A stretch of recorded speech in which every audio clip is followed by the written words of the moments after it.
వితంతు పెన్షన్లలో ఓ విడ్డూరం జరిగింది. ఓ యువకుడు 6 నెలలుగా వితంతు పెన్షన్ తీసుకుంటున్నాడు. ప్రతి నెల పింఛన్ ఇచ్చే సిబ్బంది కూడా దీన్ని పట్టించుకోలేదు. ప్రభుత్వ పథకాలు ఎలా నీరుగారిపోతున్నాయో దీన్ని బట్టి చూస్తే తెలుస్తుంది. వరంగల్ జిల్లా చెర్యాల మండలం హనుమాన్ నగర్కు చెందిన లక్ష్మణ్ వయసు 26 ఏళ్లు. ఇతనికి వితంతు పెన్షన్ మంజూరైంది. ఇతని తండ్రి 2005లో చనిపోయాడు.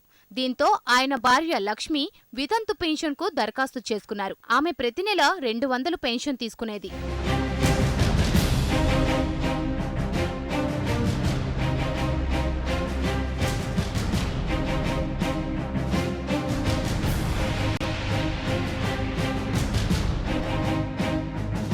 కేసీఆర్ ప్రభుత్వం ఆసరా పథకం కింద వితంతువులకు ప్రతి నెల 1000 రూపాయల పెన్షన్ ఇస్తుంది. అధికారుల నిర్లక్ష్యం వల్ల తల్లి లక్ష్మికి రావాల్సిన వితంతు పెన్షన్ లక్ష్మణ్కు కేటాయించారు. ఇది తప్పని తెలుసుకున్న లక్ష్మణ్ చెర్యాల ఎంపీడీఓకు గ్రామ పంచాయతీలో ఫిర్యాదు చేశారు. అయినా ఎవరూ పట్టించుకోలేదు.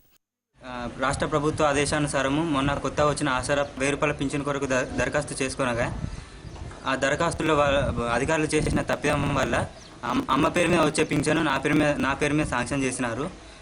ఈ విషయం పెద్దలకు కూడా ఎన్నోసార్లు విన్నవించుకోవడం, దరఖాస్తు చేయడం జరిగింది. గ్రామ పంచాయతీ సిబ్బందిని కూడా కలవడం జరిగింది. అదేవిధంగా ఎంపీడీ ఆఫీస్లో కూడా ఎన్నోసార్లు దరఖాస్తు ఇవ్వడం జరిగింది. వాళ్ళు అశ్రద్ధ వహిస్తున్నారు. ఇంతవరకు నా పేరు నుండి అమ్మ పేరు మీద బదిలీ చేయడం అసలు జరగడం లేదు. ఎన్నిసార్లు కార్యాలయాల చుట్టూ తిరిగి తన పేరు బదులు తల్లికి పెన్షన్ కేటాయించాలని మొరపెట్టుకున్నా పట్టించుకునే వారే కరువయ్యారు.